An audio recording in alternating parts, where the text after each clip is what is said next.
he's got to fly back and take finals on Monday. He could do it $10,000 richer. And then drive to Roanoke a few days later. Yeah, it's a busy week for him, but it's all worth it seems, as he will be on the play here. He's going to the Players' Championship. The big question is, will he be doing it as the Invitational champion? We'll find out right now as our finals are underway. It's a Temple of Triumph here for Donegan. He will scry. Top card becomes the bottom, and we'll head Jessup's way. He picks up a copy of Thoughtseize, probably a very important draw for him in the initial turn of the game. He has a Temple of Silence. Top card will stay on top as we head back to Dylan. Danny lacks a lot of interaction for the card, just guys Ascendancy specifically. Just the 2 copies of Utter End, so Thoughtseize is very important. This is a Thoughtseize. We'll take a look at the hand. You see a Goblin Rebel Master, a Hordeling Outburst, a Treasure Cruise, a Jeskai Charm, and a copy of Battlefield Forge. No blue mana just yet. Though a hand that doesn't really need blue mana for the time being. I imagine Goblin Rabble Master the most threatening card in this hand. It's like Danny's hand is a bit of a clunker too. Siege Rhino, Dune Blast, Sorin, and some lands. And that one of Dune Blast, I imagine quite powerful in the Abzan Mirrors, as there's a Temple of Malady, but not really all that great in this particular matchup. Top card going to go to the bottom there for Jessup. If he can keep Dylan off Ascendancy and force Dylan to kind of play a normal game of Magic, Dune Blast could come up because Danny's deck is so good at blocking. But if Dylan finds Ascendancy, forget about it. Hordeling Outburst will create 3 Goblin tokens. We'll be heading back Jessup's way. This is a land we're wasting just a passing of the turn. No blue mana yet for Donegan, but he will serve in for 3. Jessup's going to go down to 15. Does Donegan even have a 4th land? The answer is no, so we'll go back Danny's way. This is a Forest. That is a Siege Rhino. He's back up to 18. Donegan's down to 17. And this is a problematic card, at least game 1 for Jeskai tokens. It's very hard for them to get it off the table with removal, and with no disdainful strokes. Game 1, Dylan just has to work around it. He does play a Raise Alarm. He's going to have to go wide here, as people like to put it. Swarm that thing, but all he can do is just pass the turn back. Over to Jessup, who draws a copy of Abzan Charm. And Danny's got a pretty good game plan here of just play defense until you can get to Dune Blast. I've seen worse plans. There's a Caves.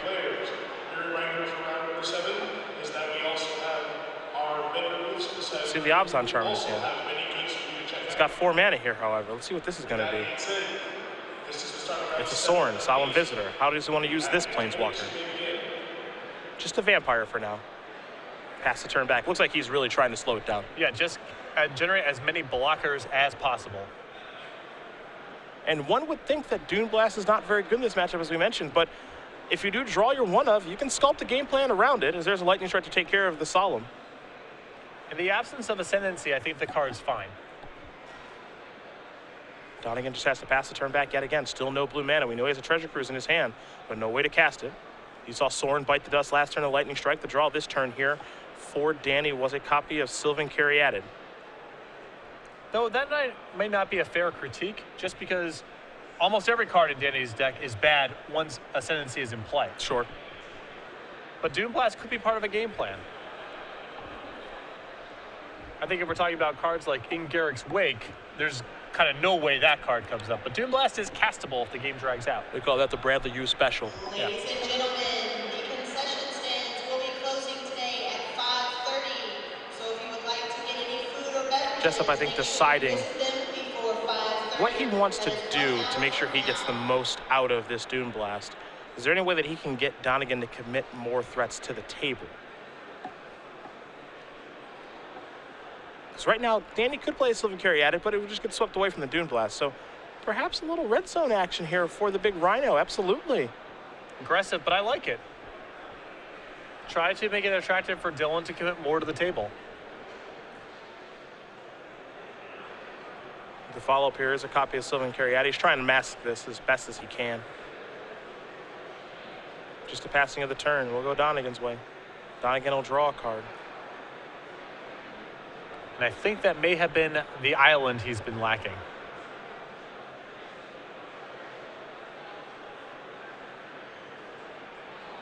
Three mana. There's Jeskai's Ascendancy. It has finally shown up. Just a passing of the turn. Now things get a little sketchy for Danny, because if you untap and Dune Blast, you can imagine Dylan beating a Siege Rhino with his Ascendancy. I wouldn't be surprised if he could recover very quickly. He's going to draw 2 cards here, pay 2 left to do so. Courser and Abzan Charm are the draws. And honestly, I think that Danny in that spot should consider putting just 2 counters on the Siege Rhino. If you're going to Dune Blast anyway, just put the pedal to the metal, because you don't want to be playing a long game against Jeskai Ascendancy. It's one of the last places you want to be.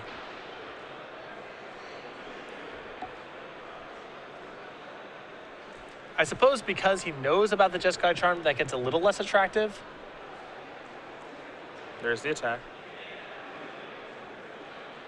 6 points damage come across. Donegan's going to go down to 7. And I still think that casting Dune Blast here is very attractive. Do you see the Courser over there? Some other options as well in Abzan Charm, but those 5 tokens out there, he could die next turn. Yes. This is not the time to fool around and try to extract maximum value.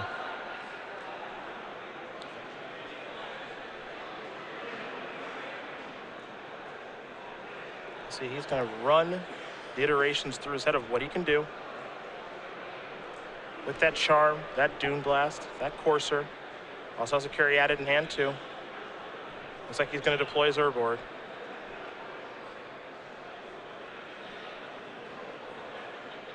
Four mana, you see Dylan's already ready. There is Dune Blast. Going to keep the Siege Rhino. Everything else is going to bite the dust. And we're going to head back Dylan's way. I think this is the correct line of play from Danny. I do too. The question is, can he rebuild? Particularly because Dylan has Treasure Cruise in hand. So the long game does not favor Danny for a number of reasons.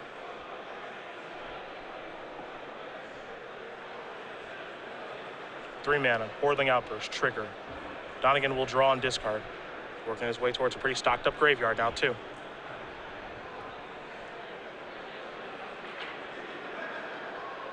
If there's one card that can get you out of this situation, it is Jeskai Ascendancy. Just about any situation. There are the 3 goblins. And just a passing of the turn. You see Jeskai Charm over there in Donegan's hand. He's had it for some time. Jessup knows about it. Jessup will draw a copy of Hero's Downfall. In comes the Rhino.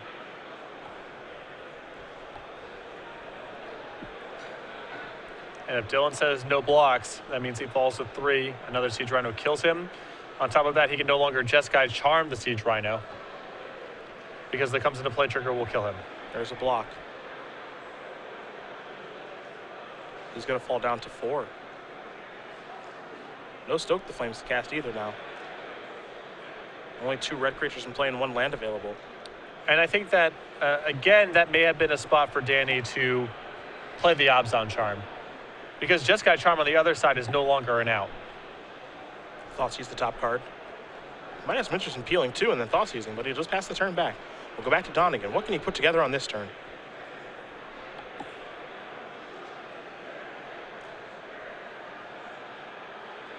Looks like he has 3 copies of Jeskai Charm in his hand. Jeez.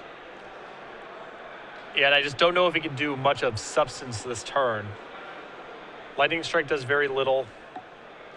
The Treasure Cruise is great, but he's facing lethal next turn, so A little bottlenecked. it's a pretty big cost. He's only got the 1 blue mana. He's going to start with a Cruise.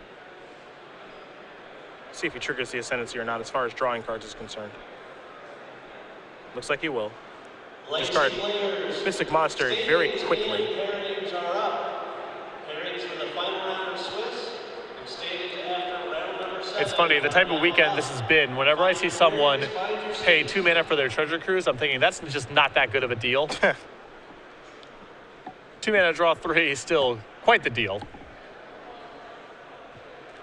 I've become spoiled. Just a touch.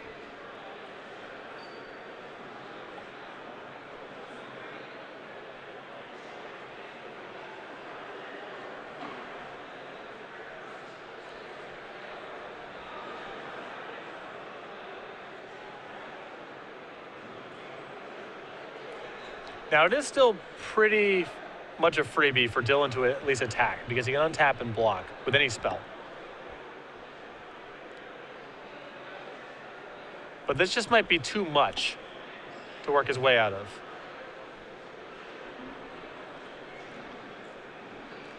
And if Danny steals game 1 here, break serve with the sideboard that he has, It's a big deal. It really, really is. And it looks like he may just do that. Now, Donegan is reaching and potentially attacking. So here he comes. Perhaps hoping that Jessup will make a mistake. Though with Obzon Charm in hand as well as Hero's Downfall, pretty safe to do this. and I do like a block here because the Siege Rhino is going to be lethal anyway. And if you get Dylan to cast a spell this turn, it means he loses effectively 2 points of toughness to block the Siege Rhino next turn. So there is some incentive on Danny's side of the table to say to Dylan, cast your spells this turn. Just guy sends a trigger on the stack.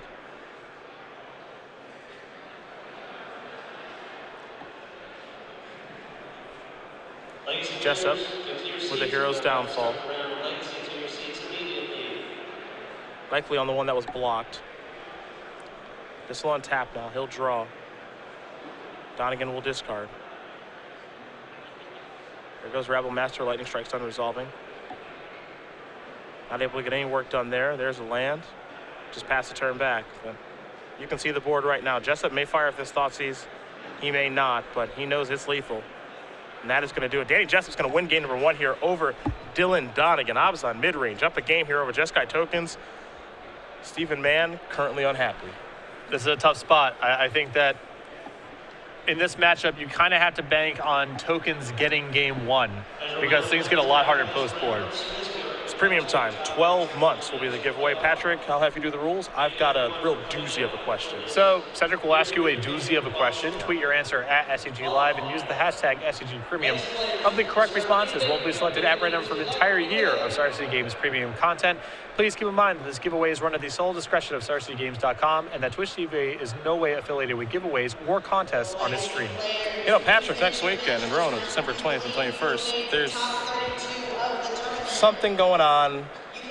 Not entirely sure what, but I think maybe some people at home might know. I think it's 16 for 50. 16 people for $50,000. Correct. And there's a name for that tournament, and if you can name it, hashtag the answer with the hashtag SCG Premium. Make sure you're following SCG Live, and we will announce the winner at the conclusion of our finals here from our Season 4 Invitational in Seattle, Washington. If you get this wrong, I really don't say. We have no answer for you if you get this wrong. We really can't help you. So make sure you get it right. Or cheating's cool. Yep, you want to do that too. You can also just you can hang out in the SCG Premium hashtag and see the correct answers roll on in. So there's so many different ways to cheat. Even if you consider Google not to be cheating, which it kind of is, but even if we assume that's in bounds, there's other ways to go about doing it. So there's really no excuse for getting this wrong. You know what? I'll be nice. You guys can ask Jeeves. Yeah. Head over there if he's still got his website going, and he'll probably be able to tell you too. But right now we're going to head back down to the match. We'll take a look at the sideboards here, where we will see that Dylan Donegan has 2 Hushwingers, 4 Disdainful Strokes, 2 Erase, 1 Negate, 1 Elspeth, 3 Arc Lightnings, and 2 Glare of Heresy. Glare of Heresy is a really important removal spell for Siege Rhino, which causes Jeskai Tokens some amount of fits. The 4 copies of Disdainful Stroke, really good against all the expensive, powerful stuff in Danny's deck. Other side of things, a lot of options, for Jessup, and this is exactly what you talked about, how things get better for him. 3 Bioblights, an Erase, an Utterend, Liliana, Anissa, 3 Drowning Sorrows, Dune Blast, 2 copies of Hostilities, and 2 Read the Bones. Basically, this is the recipe. Give me some ways to answer Jeskai Ascendancy, then give me some ways to kill all of Dylan's stuff.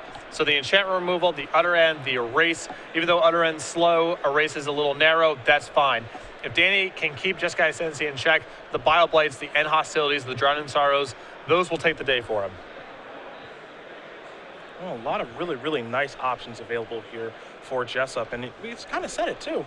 If you're able to get game number 1, things look really, really good from after sideboard. And hey, this Obzon mid-range deck, just like most Obzon mid-range decks, very tough to beat, but also very easy to change the deck after sideboard to be able to beat whatever it's playing against. Exactly. It uses the full 75, and the card pool is so deep in those 3 colors: quality threats, quality removal spell, things like Erase, Thoughtseize, just flexible disruption that whatever you're looking to gun for, you can. And sometimes it means you're giving up some edge in game one to have a better sideboard. Sometimes you're loading up to make your game one matchups against certain things as good as possible. But Abzan rarely comes to the table with no tools for a given matchup. It's very Jund-esque. Yeah. And we've seen this over the last handful of years in Magic, in which decks have the ability to just change themselves to have an okay matchup game one. They hedge a bunch. And then after that, well, they're doing really good after sideboard. Yep. And this is one of those decks. And that's what makes the deck so appealing, and why people really, really like playing this style of deck, is because, yes, they might give up a little bit of percentage points in game one, but that's why they give you best of 3. So we'll see what does happen here in game number 2. And mind you, it's 3 out of 5 in this particular matchup. Something that works very nicely in Abzan's favor. I thought that Jim Davis had the deck that was going to capitalize on that most of all. But Danny through him in the semifinals. Yeah, that Marathon Affair, we could tell that, Danny was probably a dog game 1, and Jim Davis actually molding into 5-1 game 1. But then games 2, game 3, and game 4, it was all about Danny's sideboard cards. The ability to board up to 4 Read the Bones. Already has 4 Thoughtseize in his main, 4 Abzan Charms. Able to take out some of the trash from his deck and just sideboard into just a mean, lean machine. And that's exactly what he did. Every card in his deck mattered after sideboard. And that's what's going to happen here, too. Yeah, and that's part of the reason that I thought that Blue-White had a good matchup against Abzan, was there's just not that much meat on the bones in the Abzan deck. There's only a couple cards you really have to fight over. The post-board, Danny's able to switch that up quite a bit with card drawers, extra discard spells, more planeswalkers. It becomes an entirely different deck. We saw the game go very long, especially in game number 2 between him and Davis. And the fact that Jessup was able to keep up on cards against the blue deck is frightening. Between Courser, making sure that you're not drawing any lands for the most part, Read the Bones and Abzan, Charm just saying draw 2. It's actually kind of terrifying to think that a green deck can do that sort of thing. Danny very quickly has to throw back 2 forests and 5 black spells. I may have kept it. That's a Gerard Fabiano keep. Yeah, it's an easy. Snap it off. Yep. And then after you beat him, when you peel your swamp, let him know. No, you peel the Urborg. Swamp's not even good enough. Swamp's not even good enough for that hand. He's got a bunch of double black spells. It's got to be the Urborg. He's drawing live to Urborg. Man, he's only got 1. Some versions of this deck only play 2, but I know Jerry Thompson is a fan of 2. I like 2 actually as well. It's kind of sweet. So, well, post-board, the deck gets very black mana sensitive, and it's not just that you need double black, but you need it very quickly, because Bioblight and Drown Sorrow are for matchups where I need removal right away. Yeah. So even though the second Urborg looks odd, I think you're so timing sensitive on your black cards post-board that are double black that there's an argument for it. snap him off with that keep. Let's see if this one's a little bit better. It does look better already. There is an Elspeth in there. It's not much better, I guess. She does have a Temple, along with the Lanterways, 2 copies, Read the Bones, a Siege Rhino, and an Elspeth. So it's fine. You have to imagine he's not thrilled with the keep. No, this is rough, but the fact that he can scry and he already has double black means the hand's got a lot of upside, because if he finds Bioblight or if he finds Drown in Sorrow, he's got some game. Temple very quickly kept the top card on top. Donegan going to play an island, pass the turn back, even though it looks like he's not doing anything this turn. We could have a Raise the Alarm here in just a moment. Jessup going to play a Plains, pass the turn back, and there are 2 instant speed soldier tokens. So those will come right in for Donegan as he quickly untaps and heads to his 3rd turn of the game. We'll see if perhaps Jeskai Ascendancy shows up, or perhaps a Goblin Rabble Master will make a Goblin attack for 3, and if you're Dylan Donegan, you are crossing your fingers about Drown in Sorrow. And we know Danny's got step 1, which is the second black source. Now, he drew a copy of Temple of Malady for the turn, so that's not a Drown in Sorrow, though he can cast 3-mana spell here and Read the Bones. So he will have to take 2 points of damage and a whole lot more once we get to Donegan's attack step. And this is kind of boom-bust time for Danny. If he finds Drown in Sorrow, he should be fine, but he's taking so much damage off the Read the Bones and then the attack next turn that if he misses, I don't even think Siege Rhinos are going to catch him up. Well, he didn't find a Drown in Sorrow just yet, so Donegan is going to make another Goblin token. Here's a large attack. It'll be for 8 points of damage. Jessup is already down to 7. Donegan happily passing the turn back. This Jeskai token stack, even without Jeskai Ascendancy, can be relentless, as Erase is the draw. And that is going to be the game, as the 4th land was going to come into play tapped, and just that quickly, we are heading to game number 3. And that really speaks to the power level of the deck and the reason that Yu-Gi-Oh! Watanabe and others decided to de-emphasize the combo, that you don't need to go infinite to win with this deck. Springleaf Drum, Retraction Helix, maybe yes, maybe no, but doing just fine without it. Although I think Ivan Jen did make the top 8 of the Standard Open this weekend with his combo build. So still clearly some merit. A lot of ways to play with Ascendancy, that much we know. Yeah, we saw Matt Nass with his version as well. Astronomer Ascendancy. If you haven't seen that, definitely head over to the coverage page. You can see the deck tech that we had with him with Miletus Astronomer and Nixborn Rollicker. Get him in there. Oh yeah, all sorts of good stuff going on there. Basically does everything. Now, one thing that's been able to keep Dylan in this race for the Players' Championship and him eventually making it here this weekend is the IQs. And here is all the swag that we give out at the IQs, exclusive play mats, dice bags, pims, SCG premium vouchers. Some of the stuff is given out to everyone who participates. Some of this is given out to the people who top 8. But a lot of stuff going on at these IQs besides the opportunity to qualify for the Invitational and get a lot of Open Series points. Now, this was a big help for him, because he does live in North Carolina. I wouldn't say it's exiled, but there are some weekends where we're on the West Coast or in the middle of the country and he just can't fly out to those 17-year-old kids still in high school. So he was able to play in some Premier IQs, some Super IQs in the area. Keep getting those points over the course of the season to keep himself in contention. We've seen a lot of players use IQs in their favor. Kevin Jones jumps to mind. Ross Merriam as well. Jim Davis too. So not only can you get Open Series points to stay on the leaderboard and keep those 2 buys for Open Series events, but playmat, dice bag, pin, and SCG premium vouchers. They're great tournaments because you can engage with them however you want to. If you just want to play in more local tournaments, they do that. If you're trying to qualify for the Invitational, there are great roads for that. And if you are trying to qualify for the Players' Championship, we have numerous people competing in Roanoke next week who did most of their damage on the IQ circuit. You want your store owners to run them, head over to StarCityGames.com for more information as we do turn our attention back to game number 3. Looks like both players are happy with their configuration, just shuffling up. Perhaps Jessup taking a look at Donegan's deck list, but I imagine he's pretty familiar with this as Yu Watanabe and Harlan Fear really putting this deck on the map. It is. I am blown away by how good this deck is. Look, I'm just going to admit it. I should have played this deck in Portland.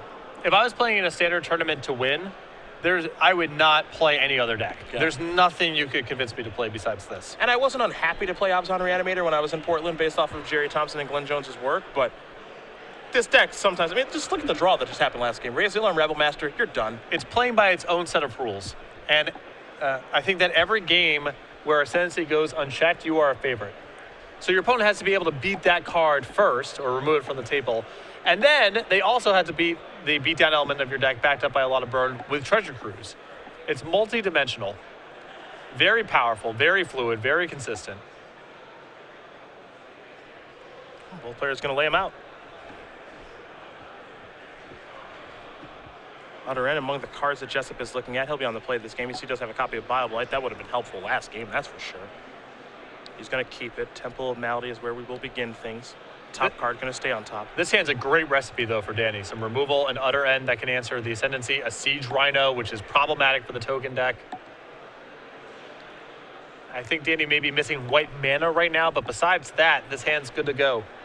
Temple and Triumph. The top card, and we will see where it goes.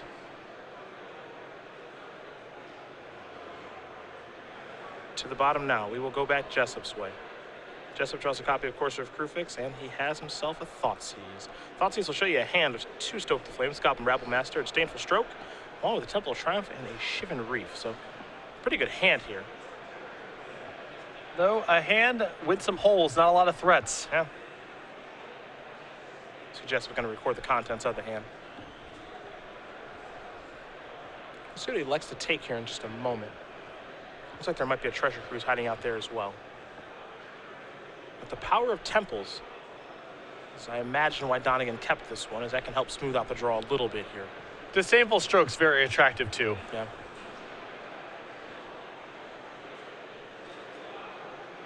So Jessup going to consult his hand. Again, you see the Courser at the other end, the Bioblight, the Siege Rhino.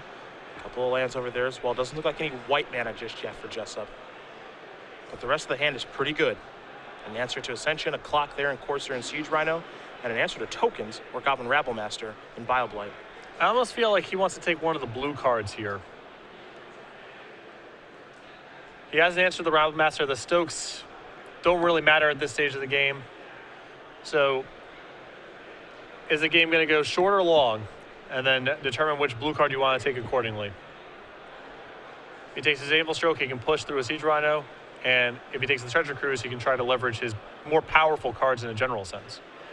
Yep, there goes the Stroke. Leaving with a Treasure Cruise, 2 Stokes, and a Rabble Master. Temple here for Donegan. Take a look at the top card. It's going to the bottom now. We're going to head back Danny Jessup's way. Jessup will draw a card. Picked up a copy of Sylvan Caryatid. And that's, I think, the last piece of this puzzle to make the hand really good is access to white mana. There's a Courser, top card, Bile Blight. That's a big one to give away too, I think. Sometimes the information that you give with Courser can hurt you, but in this instance, he'll show him that one and won't show him the other one. Yeah, this could end up being very good for Danny. Because Dylan may feel like he's gotten through the Bile Blight when there was a second one waiting the whole time. And very quickly block the Goblin token past the turn back. Jessup will draw that Bile Blight. Top card now, it's a Courser of Crewfix. The only problem here for Jessup is his lack of lands, though he will take one. Cast a Bile Blight. Let's see if it's time to go into the red zone. It is. So he'll put Donegan down to 18. We'll go back Dylan's way. Dylan will draw. Battlefield Forge is what he's picked up. We know he has 2 copies of Stoke the Flames in hand, as well as a Treasure Cruise that he is slowly but surely working towards. Can't forget about Chandra Pyromaster as well. He'll go with the Planeswalker. And I think the reason that Dylan is not stoking, he may have done that this turn and gotten rid of the Courser, but with the second one on top, it's a lot less attractive. Courser the draw. What's next? Windswept Teeth, the big winner. Not only is it a land, but it's white mana. That'll come into play. Trigger the Courser. Take a look at the top card. It's a Sandstep Citadel. Could be Rhino time here, perhaps. Well, the issue is that if he plays the Rhino, Dylan can plus the Chandra and stoke it. So Danny may instead decide to do something like just utter end the Chandra to make sure the coast is clear for the Siege Rhino. It's an interesting engagement here. He's going to stay at the same life total, of course. Windswept Teeth will deal you 1 land, coming into play, it will gain him 1. So no change in life totals there as he stays at 16. But, you know, if you attack the Courser, if you have the Courser attack the Chandra, it goes down to 3, play the Rhino, and then you mentioned the play where now Chandra goes up to 4, you stoke it, you finish it off. You're not really making a lot of work or headway on the Planeswalker. Siege Rhino is so good against Dylan and so hard for him to kill that I don't like giving him an easy out. Oh, looks like the door is open now for Dylan to take that out if he'd like to. The Rhino's going to come in, little drain, little gain. Now, to be fair, you know, Danny might be happy with Dylan having that be Dylan's turn. The flip side of it is it gives Dylan a good use for his mana, where there was no guarantee that was going to happen before. It also gives him an easy way to put another card in his graveyard, and he's building towards Treasure Cruise. Yep. So he's just going to 0-button this. That's a little surprising, too. Hordeling Outburst, the top card. So now 3 Goblin tokens are going to come into play. That's attractive because he doesn't know about the Bile Blight that's over there, though we do. So this ends up working out great for Danny. Yeah. He can get the Chandra off the table, take care of the tokens. Mystic Monster was the land. Top card now for Jessup is a copy of Erase. And if Dylan wants to stoke anything, it's going to have to be a Courser when there's a redundant Courser in Danny's hand rather than the Siege Rhino. 3 cards in the graveyard here for Donegan. Treasure Cruise is a little ways away as Donegan has not drawn very many fetch lands this game. Let's see if Jessup can take advantage of the board as it currently stands. Yeah, the question is, can he get more out of the Bile Blight?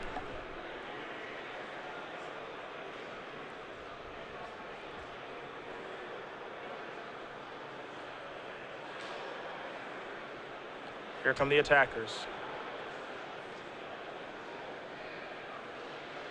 We'll see exactly where they are going here, if it's going to be the Planeswalker or straight to Donegan.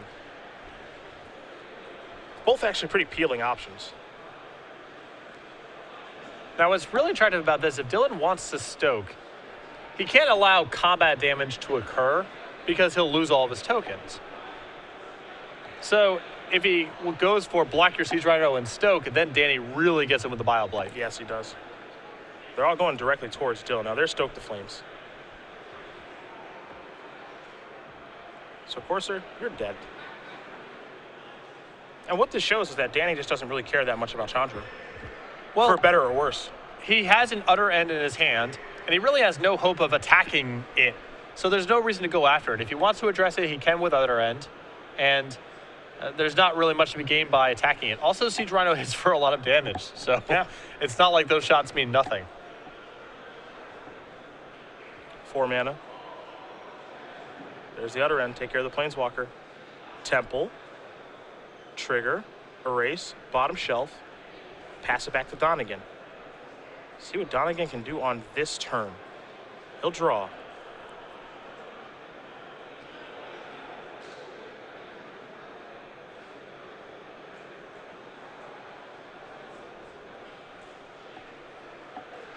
A very close game number 3 here between these players. But Dylan is now facing down a Siege Rhino, one of the more problematic cards for his deck. And so far has not drawn one of his sideboarded Glare of Heresies. 3 mana. Maybe time for a cruise. It would cost 4, as there are 4 cards in the graveyard right now, it seems.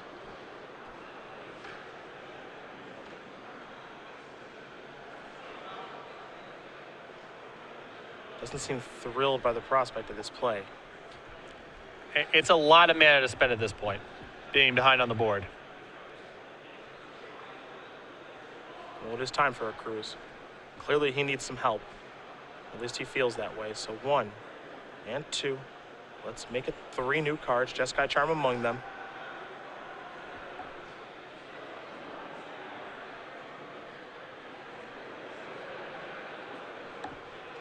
Well, blocking is not all that profitable, so you might see some attacking now. Yep. Push you down to 15. Don't forget about that Bile Blight that Jessup has in his hand. Very attractive card to have over there, given the board. Urborg the draw. And does Dylan even play around it? Yeah. As far as he knows, he's seen the 1.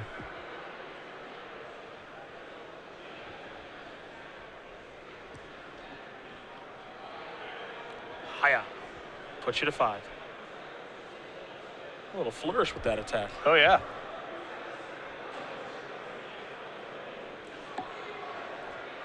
Courser. Flip it. Windswept Teeth. Trigger it. Oddly enough, the top card now is the Sandsep Citadel. You saw Jessup play that instead of an Urborg. You take a look at the mana. Only a single black mana available. No Urborg in play.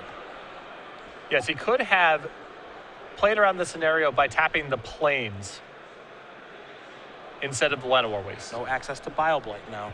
Yes. I'm not saying he's going to die because of that, but stranger things have happened from this Jeskai Tokens deck as he searches up a forest. I mean, you know your opponent has Convoke spells. They have Stoke the Flames. It's a small thing, but they all add up. Top card now, Courser of Crewfix. Jessup. Carry added. Pass it back over to Donegan. Now, what can Dylan do here? Remember, last turn, played a Treasure Cruise. Drew a bunch of cards. Has been trying to keep up Disdainful Stroke, but there have been no targets every time he's done that. So what's the texture of his hand look like, and what's the worst he can do to Jessup this turn and catch back up in this game? The big one is Glare of Heresy. If he finds that, I think he might actually be a favorite in this game.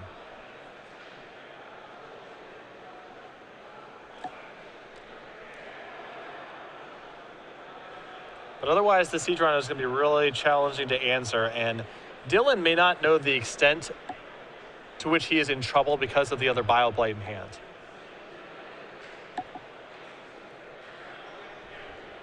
And also maybe a card, the way the game is shaping up, that Dylan does not have the luxury to play around.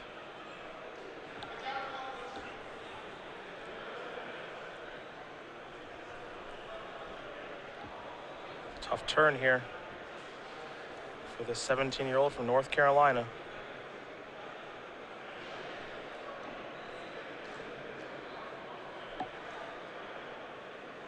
He's going to try to figure it out, though. He's done a nice job of doing that all weekend, that's for sure. Oh, he's played great. There's an island to start. Perhaps that's the easy part. Yeah, even that's not easy.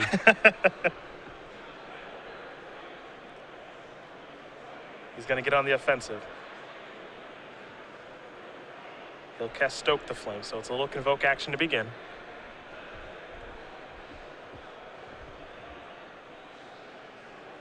Courser will hide the Courser for now, though we know that's what Jessup's going to draw.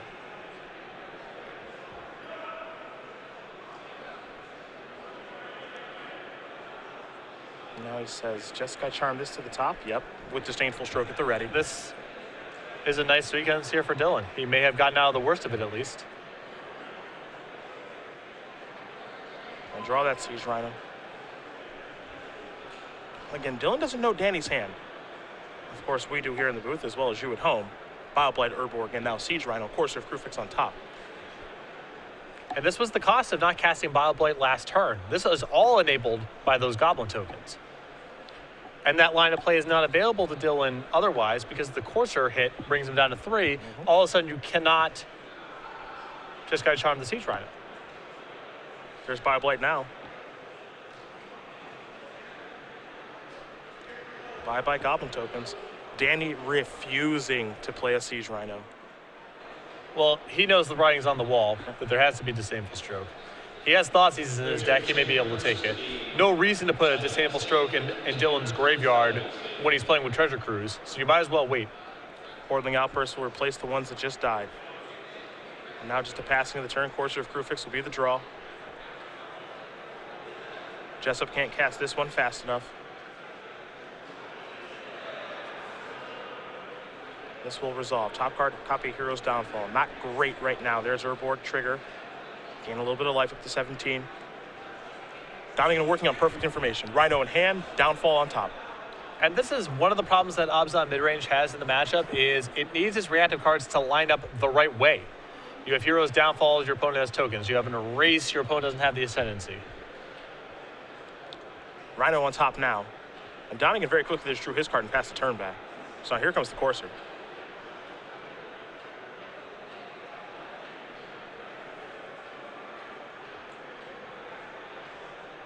Does he dare go to 3? Well, I don't know if he can at this point. He knows that there's 2 Rhinos coming. Yep. Hush, Wingriff. Well, at least it's something to do with the Hero's Downfall. Yeah?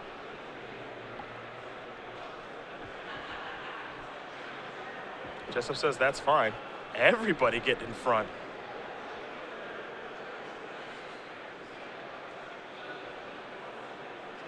Downfall your Griff. There's Negate. Okay.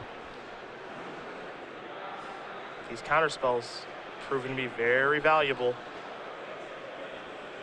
Dane says I'll deal 1 to the Griff, 1 to the Goblin token. My Courser's dead. Turn the Rhino face down. Rhino's still ready at the grip. Will he cast the first one? I still don't feel 2 cards now. I still don't feel like there's a lot to be gained. He says, take that. Donegan says, yeah, stroke it, obviously. Draw a card. Get in. Block 1. Put you down to 16. Pass the turn back very quickly. Jessup, draw, Rhino, stroke it. Alrighty then. And now raise the alarm. He's Wow. empty-handed, both players are. Here we go. Dylan's turned this whole thing around. Rebel Master, oh boy. He's done better than turn this whole thing around. It's heating up now. He's gonna take 4, Will Jessup. He's down to 12.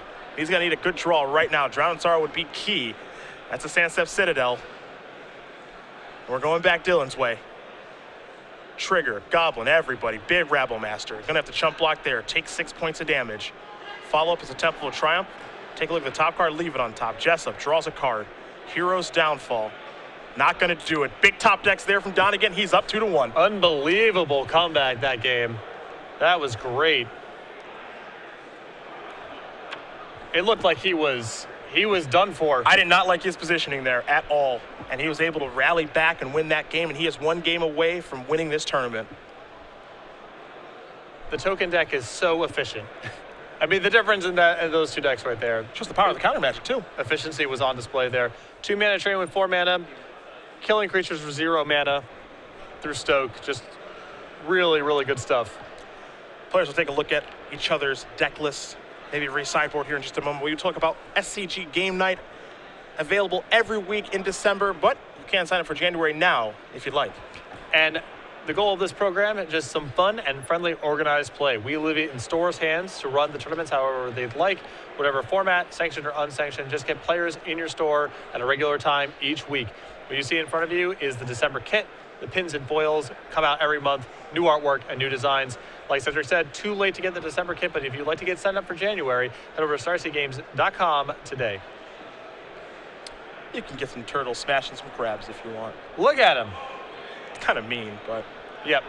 Maniacal, but in a cute way, which is a recurring theme of the Creature Collection series. indeed. Right now, I would make my hippo pitch as we oftentimes do, but you know, how many times can we do it at this point? Over and over again until someone listens. Oh, What kind of question is that? We just keep doing it until change happens. well, I suppose we are the voice of the voiceless. People want hippos here, people. Come on. Let's It's get 'em not even. going. It's not even close. You know? Would set sales records. Oh, Endless yeah. amounts of happiness. Either way, and we know you can get turtles in December. What's in January? Well, I guess we'll find out next month when we do the Open Series starting in Columbus for Season 1 of 2015. I'm going to give you an early Merry Christmas, by the way, since it's just like right around the corner. Okay. Thank you. Don't say I never done anything for you. If you're Right. looking for a gift, that's not going to happen, but Merry Christmas to you too, man. thank you so much. Do you have any holiday plans just yet? I think I'm going to go home to Cleveland, but I'm a little unsure right now. For some reason, it's very appealing for me to just sit in my apartment for a week in Seattle and do nothing. I've had the same epiphany myself. Yeah? Oh, yeah. It's not that I don't want to go see the parental units, because I do, but I kind of just want to do nothing for a week. Yep. I got some of my mom's side of the family down in San Diego, so that's a good opt-out. Ah, nice. A good excuse, as it were. Well, you know, it's good to see them too, and it means not getting on an airplane. I'm going to see the family units when I go back to Philadelphia for the second show. Yeah, see, I could just, when we go to the Open Series in Columbus, I could just make a little drive up like I did last time. Go see Mom and Pop and have them make me shovel the driveway Yep. and clean the dishes and vacuum the family room. And, you know, just treat me like I'm 12. One of my favorite pastimes when I go home. Well, you are still in some amount of debt for them, you know, giving birth to you and Oh, is that what raising you call and- it? Is that what you call it? I feel like Yeah. I've paid off that debt. I guess you can never pay off that debt. No, that's the point. Oh. And they know that too. Ah, sure, So, sure. you're So just in the hard I'll line. always be stuck getting them dinner whenever they tell me to. Incorrect. Because eventually, possibly, you have kids of your own, and then you pass that down. Oh. Well, I hadn't considered that. Yeah. You never can clear off the debt, but you can pass the debt to someone else. The great circle of life.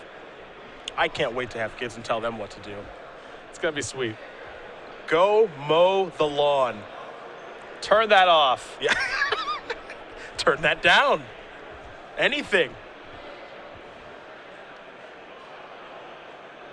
Temple of Malady to begin. Take a look at the top card. See where it's going to go here. You see Jessup's hand, a Bioblight, a Siege Rhino, Hero's Downfall, a couple of lands, Donegan, and got a Mystic Monastery. Some of the challenge of the matchup here. Danny with a solid hand against certain elements of Dylan's deck, but not great against Ascendancy itself. He's got to mix and match the right way. It's not easy to do. Flooded Strand past the turn back. Jessup will draw. It's a copy of Temple of Silence.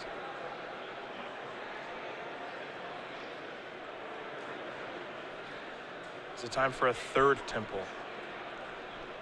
Well, the major reason not to play the Temple is fear of Rabblemaster, but since Danny has a Bioplate, this is safe. No.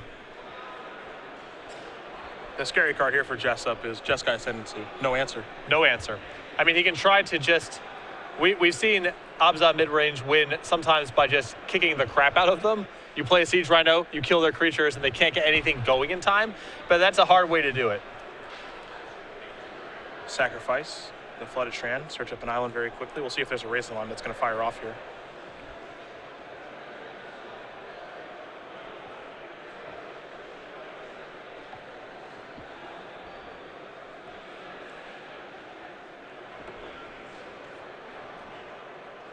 Not. No soldiers. Stoke the Flames, the draw. See the Battlefield Forge. Mountain going to come down. What's it going to be? the problem. Big issue. This does give Danny a window to resolve Siege Rhino free of any concerns about disdainful stroke, but then he's got to beat this card. Well, the race is on.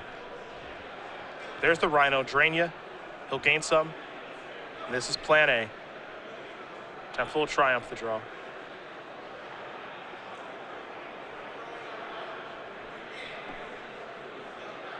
Let's see what this is going to be. Well, Dylan's not sure yet. There's a temple to start. Take a look at the top card. Very quickly going to become the bottom card. The follow-up is a Rabble Master. Make a Goblin token. That's clearly going to die. Rhino can't block it fast enough. Pass the turn back over to Jessup. Jessup will draw. It's a copy of Utter End, a big one. Good stuff. Can get out from the Ascendancy. It's his whole turn, but probably worth it. And the question now is, do you kill the Ascendancy, or you have the option here of saying, Hero's Downfall, your Rabble Master, leave Bile Blight available, keep attacking, the next turn play a land, maybe play an Elspeth, or Utter End your Ascendancy and leave Bile Blight available again. I think there's such a concern of Dylan just finding Glare of Heresy at this point because you're playing as Siege Rhino and Elspeth that I want to cut off his ability to draw cards as much as possible. I understand it looks a little wonky. It's not the most efficient turn, but Jessup looking for his basic planes. He's found it. They've gone down to 22 in the process. also keep in mind that there's no guarantee that your Elspeth is good because of Disdainful Stroke. Sure. It may not even resolve.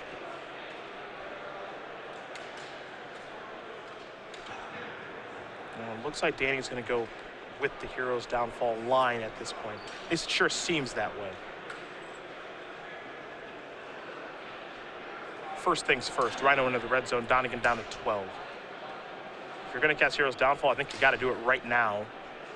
And he will.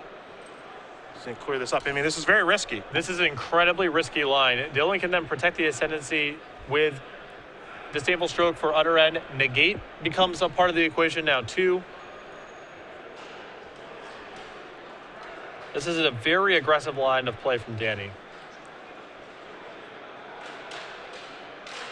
Will it work out for him? Well, we'll find out here shortly as Donegan has drawn his card and he's in the tank.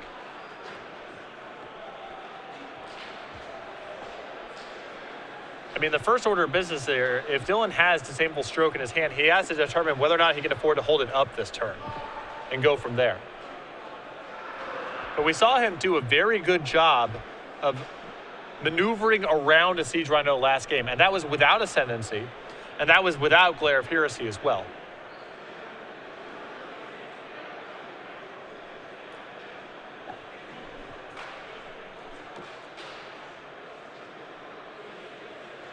There's the Rabble Master.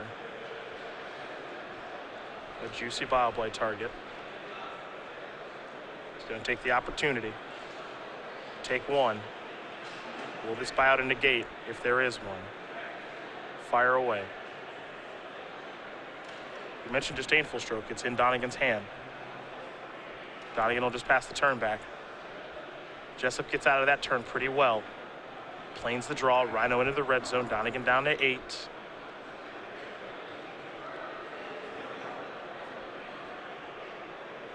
Now here's the tough part. Yep. Do you play that 6 lane? You play that Elspeth? Hope for the best? And just leave with that Utter End. I think there's at this point, a pretty compelling argument to say go. And that's what Danny's going to do. No raise the alarm there for Donegan.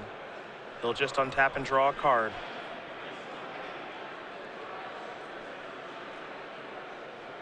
Three mana. It's a Hordeling Outburst trigger.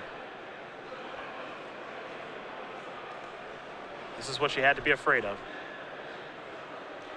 Jessup says that trigger on the stack. He's making it known now what he's going to do, which is cast an Utter End. Will Donegan cast Disdainful Stroke on the Utter End? He has it in his hand. This is a win-win here for Danny. He either gets the Ascendancy off the table or he clears the path for Elspeth next turn. Well, Stroke will take care of that. We'll draw and discard off the Stroke to start. What card does Donegan want to discard?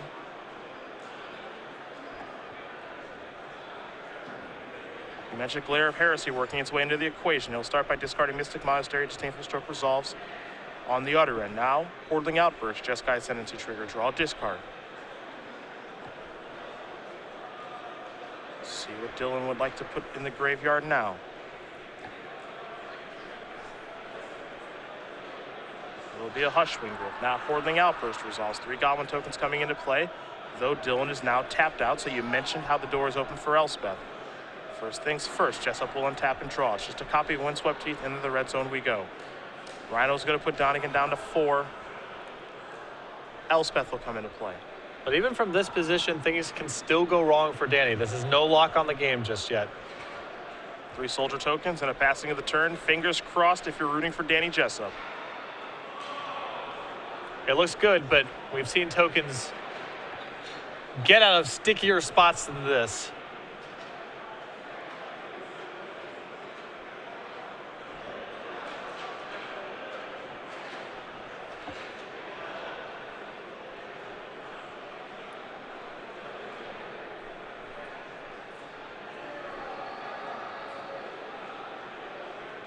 Can Dylan find something? I'm trying to get a good look at his hand to see what he can do here. You mentioned Glare of Heresy a few times. It wouldn't be a bad start. He's found a copy of Hordling Outburst here. That's not bad either. He can put a lot of pressure on Elspeth. These tokens are going to have to block every single turn because any spell means the Elspeth's dead. Yeah. So he's got that going for him. And the tokens get to untap and block as well with any spell. So that's the good news. The bad news is Siege Rhinoceros. He's a real jerk. It's really big. It has trample too. The numbers are very good. Yes. I think of a world of Siege Rhino where a 5/4 instead of a 4/5, how good it would be, since it would die to stoke the flames. Yeah, it's way different. Yeah. Diversity and power toughness on your marquee threats is a very important thing for R&D to do. It means the removal is more varied. Yeah. Butcher and Menace Rider, Siege Rhino, they're all good and bad against different stuff, which is awesome. We saw Jeskai Ascendancy discard Chandra Pyromaster. Hordling Outburst done resolving. Here come the tokens. They're 2/2s going after Elspeth. Will Jessup choose to block here? You may be thinking to yourself, well, can Jessup afford to block? What's the worst that could happen? The worst that could happen is a lot. This is a tough spot now for Danny because he has to block with these tokens or lose the Elspeth. And if Dylan has a spell, which is what he's representing, the Siege Rhino can't even attack next turn. There are the blockers. The soldiers are down. Imagine a card like Stoke the Flames works its way into the equation here. Yeah. It's crazy. Because I was thinking, what does Dylan need to do to get out of the spot? And the answer might be not that much. Yep.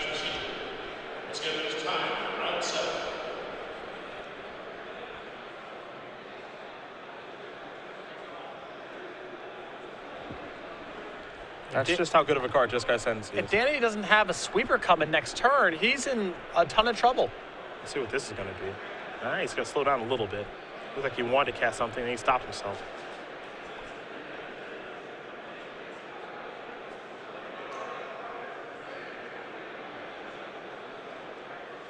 Raise the alarm. Untap them all. Trigger. Draw. I think that might have been Treasure Cruise. That's a powerful magic card for those unaware.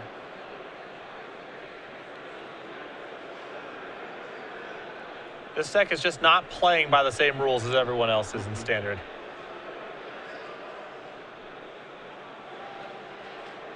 The tough part is what to discard here to the Ascendancy. You can tell it's very tough for Dylan to figure out. Well, this is a mighty big concession he's making by main facing to raise the alarm because he loses 6 points of toughness on defense against Siege Rhino. He's still insulated from an individual removal spell. So I don't know if there's any card in the deck that really changes the equation from Danny's side, but you also lose the opportunity to perhaps trap Danny into making an attack and then losing the Siege Rhino for not much of consequence. Let's see what the discard's going to be.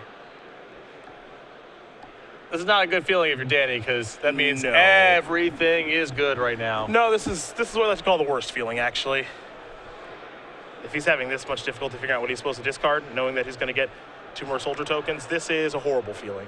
And now he's doing a bunch of math right in front of you, and you have a windswept heath in your hand, you just start to stoke the flames? Okay. Yeah, you're up. Danny, you better win this turn. Yeah.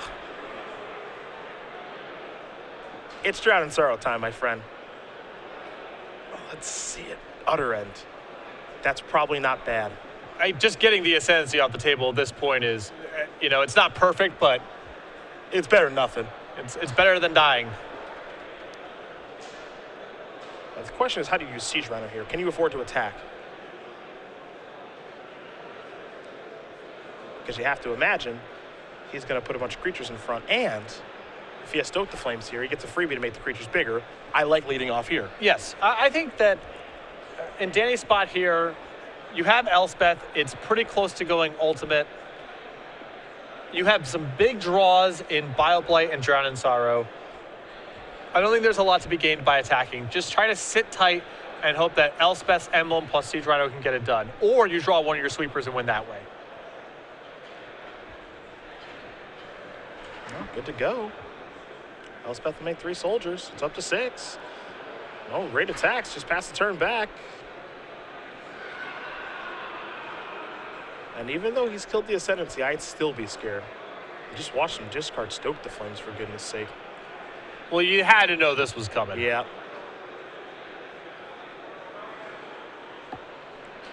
There's a Treasure Cruise. 3 cards coming here for Donegan. We know he's on the hunt for another Jeskai Ascendancy. I think Glare of Heresy is almost as good of a draw, too. Because Elspeth off the table, then it's a staring contest. And Dylan has just stocked up his hand again.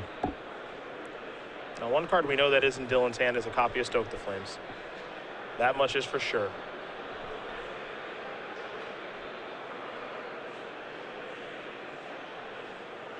Three mana here, cruising again. Sure. He needs more options. He's drawn 7 cards this turn. 6 from cruises, 1 for his draw step. There's a land for the turn.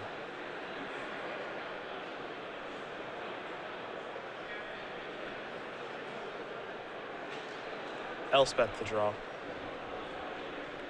It's up to 7 now. 3 more soldier tokens.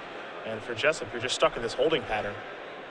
Yep, he's gonna have to get to the emblem. The problem is that Dylan can periodically use burn spells to keep Elspeth off of going ultimate. And if he finds an Ascendancy, he may be able to just overpower Danny, even if the number of creatures in play are relatively equal. It would be a wild play to up the Elspeth on 7 and then play the other Elspeth and make 3 more soldier tokens.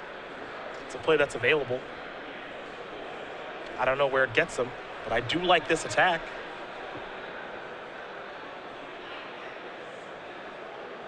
This will give him some pause. Clear some things out of the way.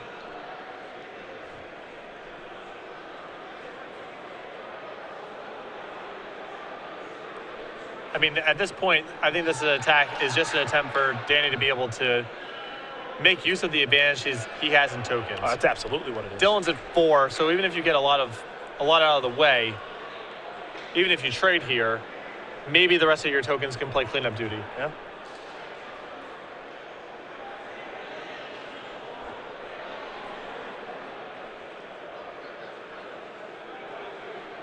A little bit of blocking action. Donegan down to 2. Stoke the Flames. Get your Rhino off my table. We're going to go back Dylan Donegan's way. 2 to 21.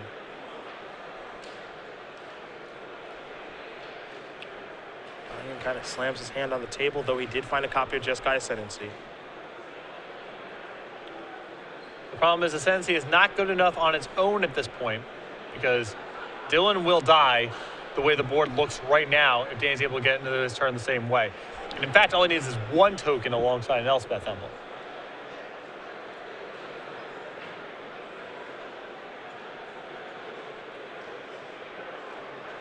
The Flames.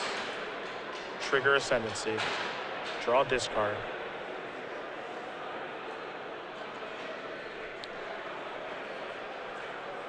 But this feels like Dylan's making a push now. Yep. Because he's going to be able to attack. Elspeth's down to 3. And if there's a possibility of a single spell out of Dylan, he gets offense and defense.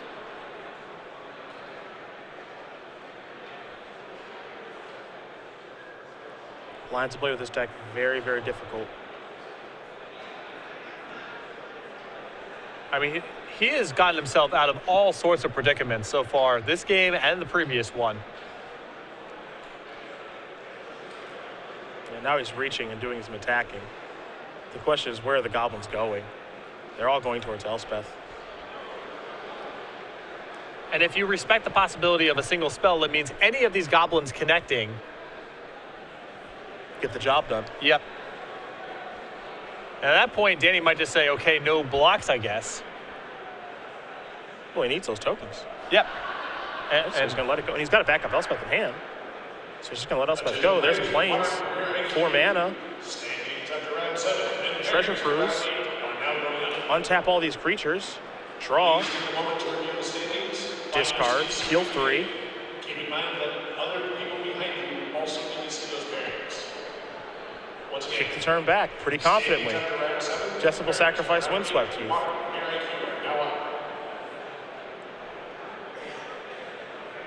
Well, we know what the best draw in his deck is. He just needs to find it. It's a Rhino. Yes. There are some backdoor draws, like Obzon Charm Appeal 2, Breathe the Bones Appeal 2, if that's in his deck after sideboard. But he can close this one out right now with the top deck Siege Rhino. And if you're Donegan, you're hoping he doesn't find it. This is the other issue. In this spot right now, Danny wants to trade token for token while he still has the chance to do so. If he attacks with these tokens and Dylan has Stoke the Flames, A disaster. it might be all over.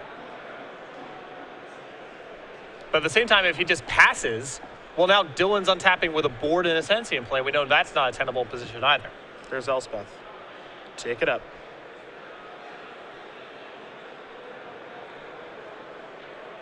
His draw for the turn was a copy of Sylvan Caryatid.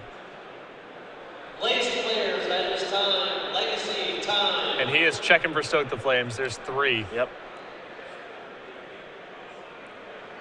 Sure feels safe, doesn't it? I mean, to attack or not to attack here is the whole tournament. Yep. Do you get to go to game 5? Do you get a chance at the Players' Championship, or is it over? Your opponent has just drawn 4 cards, mind you. And he's been drawing 4 and 7 cards a turn a lot, too. Yep.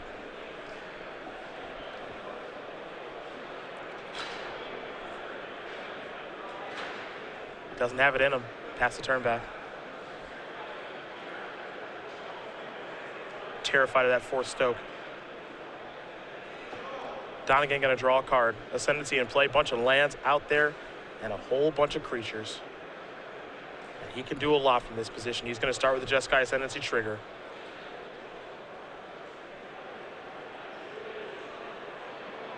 Discard Mystic Monastery. Creatures are currently 2/2s. With a lot of room to grow. I mean, if Dylan makes some sort of alpha strike here, even with Danny at 20, he may have to just do a lot of blocking. Yep. Think about it right now. Those creatures are 2/2s. Jeskai Charms +1/+1 mode would make them into 5/5s. 1+1/+1 from each Ascendancy trigger, ++1/+1 from Jeskai Charm, which would also untap the creatures. Here's an attack. 6 Goblin tokens coming in the red zone. It's almost a free roll. Yep. And the lifelink now alleviates so much pressure off of Dylan. This is the start of round 8 for the bottom of your IQ. You have 50 minutes. You may begin. They're all going to Elspeth, it looks like.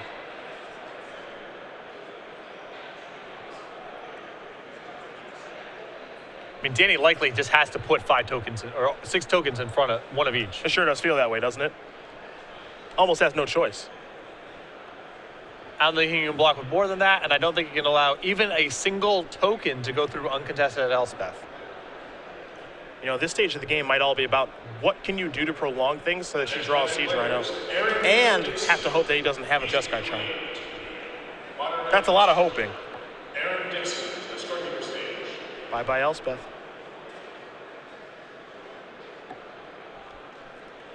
And Danny might just be saying, I hope that you don't have Jeskai Charm and I can just kind of stumble across the finish line with my token advantage. But that's getting harder and harder to do. Draw, discard. Draw, discard.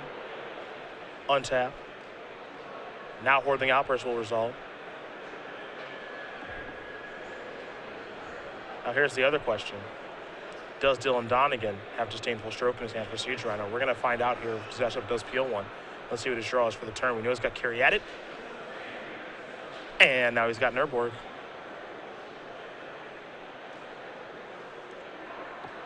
There's the 0-3.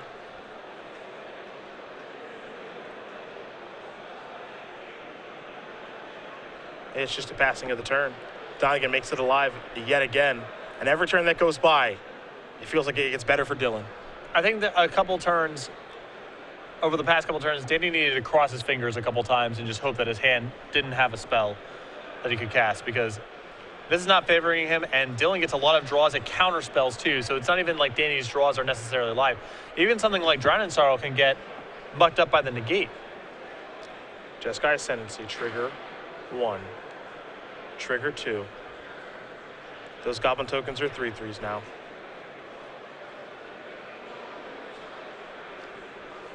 And now Danny dies so fast because Dylan has full control of offense and defense. And Dylan's discarding Hordeling Outburst. Not a great sign. No.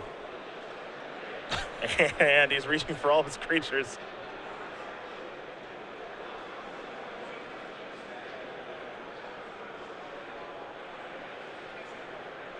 This right now is an attack for 27. And with any spell, it's a lot more than that. Yep.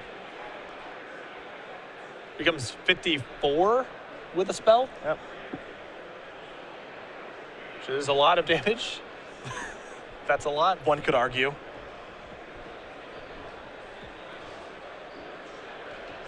I think Danny Jessup might have to do some blocking. Probably, yeah. Yeah, I would do some blocking. The problem is the only thing that is allowing Danny to even clutch on to the game at this point is the advantage he had and has in token generation. Once he starts chump blocking, he's losing on every single front. And if Dylan's drawing the right mixture of counterspells, especially his negate, Danny might not even have anything to draw to. Mm-hmm. And as we've noted, Dylan has seen a lot of cards. Just a couple over the past few turns. It feels like almost half his deck. Jessup takes a look at that Urborg that's in his hand. That's not going to help him right now. Now he's trying to figure out how many creatures can I afford to block? How many creatures can I let through? Do I die if I let a couple creatures through? Realistically, the answer is, yeah, you could.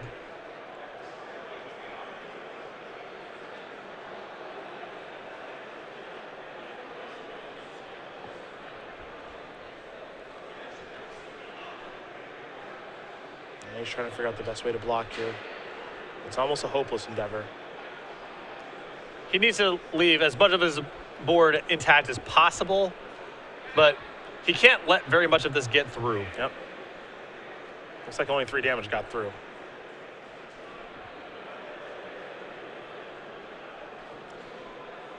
Jessup will draw.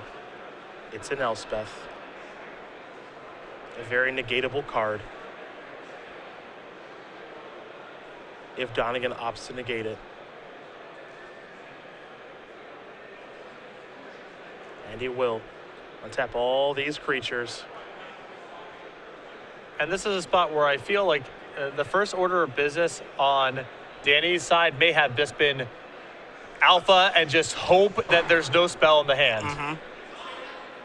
Donegan can't untap fast enough. I know it's a long shot, yeah. but maybe he made a mistake or something. Who his knows? hand's all counter spells. Who knows? Yeah. I mean, there's some hope. Donegan with those 9 goblins out there. He's reaching for mana. He'll start with a Raise the Alarm. Trigger, trigger, trigger. Dude, your token's going to be in heavy rotation for a while. He's discarding Elspeth. Discarding Disdainful Stroke. I think that Discard another Stroke. I think that I'm going to make my token the Jeskai Ascendancy trigger token. Ooh, nice. Nice, that's smart. You'll get a lot of play too. That's what I'm voting for now. Let's follow it up. He says, you block here, you block there. It's 1,000. I mean, Dylan's going to do the math here, but it's 1,000. Raise the alarm. Trigger, trigger, trigger. Draw 1. Discard. Draw 2. Discard. Draw 3. Discard. Doesn't even need a Rabble Master at this point. Spell. Chandra. Make it so your creature can't block. Trigger, trigger, trigger. You can see he's a little excited. That's out of the way. Everybody's coming into the red zone. And ladies and gentlemen, Dylan Donegan has just won the Season 4 Invitational here in Seattle. And Stephen Mann is the first one to congratulate him. Stephen Mann is going to the Players' Championship too. Congratulations to both of those players, but a mega congrats to Dylan Donegan on winning the Season 4 Invitational, his tournament from the start. Unbelievable. 14-2 throughout the Swiss. 8-0 undefeated after day 1.